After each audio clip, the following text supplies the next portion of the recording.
remember we talked years ago about doing something, maybe we talked about a B&B, but it was a long time ago and it wasn't really something that I remembered.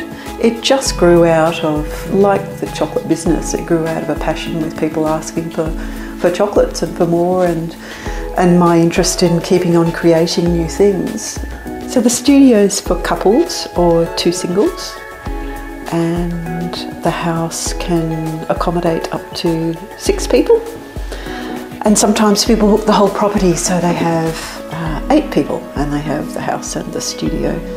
So you get lots of girls groups coming for a pampering weekend, doing chocolate making and other spa treatments, massages, all those sorts of things.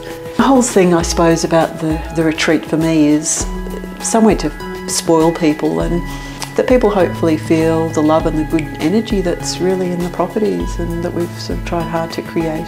Most people feel it, they do. They sleep really well. They say that beds are really comfortable, but it's not just that. I mean, the beds are really comfortable, but there is something special about the Dandenongs and being amongst all the beautiful trees and nature and the animals. And yeah, so it's about pampering people, I think, and just giving them a place to relax and rejuvenate and refresh.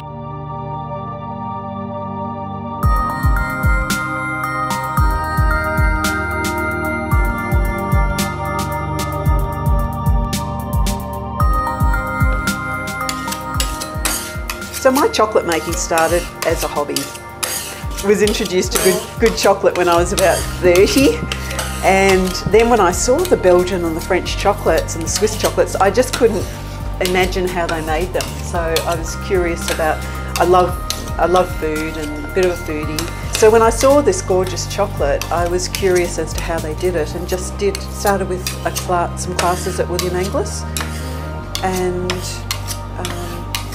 just got hooked, absolutely hooked. And of course I'm making chocolate and I'm giving it away to friends and family because I want to keep trying and playing with new techniques and new ideas.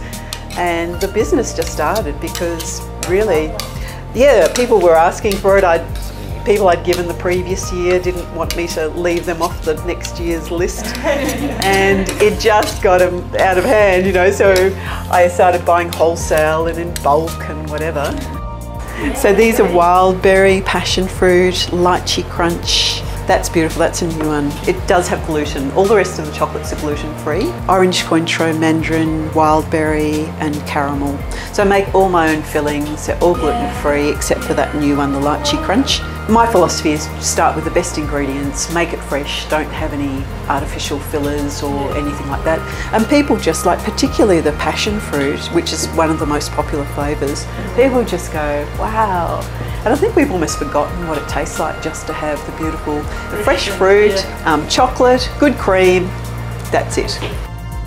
So we do authentic sourdough, white sourdough, light rye, crusty white, wholemeal. People choose what they'd like. The sourdough is a whole different animal, and I really wanted to make an authentic sourdough. So I flew to Newcastle to learn sourdough bread making from a sourdough baker. And it's a 2 or 3 day process.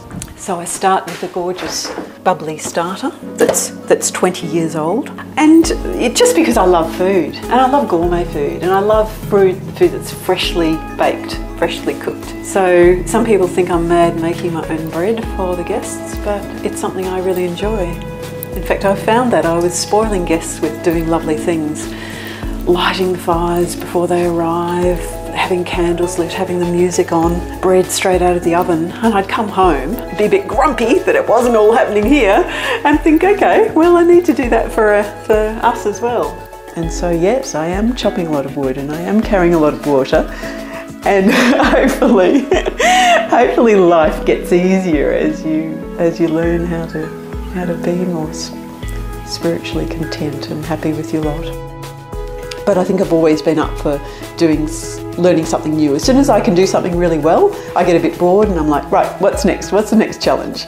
And I think that's why I've kept in the chocolate making, because there's always new techniques I'm still learning. And I'm planning to go back to Europe January next year, and no doubt I'll see new products, new techniques, I'll do masterclasses when I'm in Paris and Belgium, and that's inspiring, and that's what keeps me going. And sometimes it's funny, you inspire people to, it always worries me, inspiring people to give up their good day jobs when they see it as a brave move to give up, because I was in teaching and in academia for many years, and that sort of shift to something completely different. Sometimes I get people, even though I haven't told them very much of my story, sometimes they feel it, and I've had people turn around and just say, oh, look, I found that really inspiring, and I'm really going to think about the direction I'm going, and you almost think no, because it can be a bit scary. And they remind you what a beautiful place in the world you live. Sometimes when you get busy, you don't look up quite so often, and they just stand there and look at the trees and go, oh wow.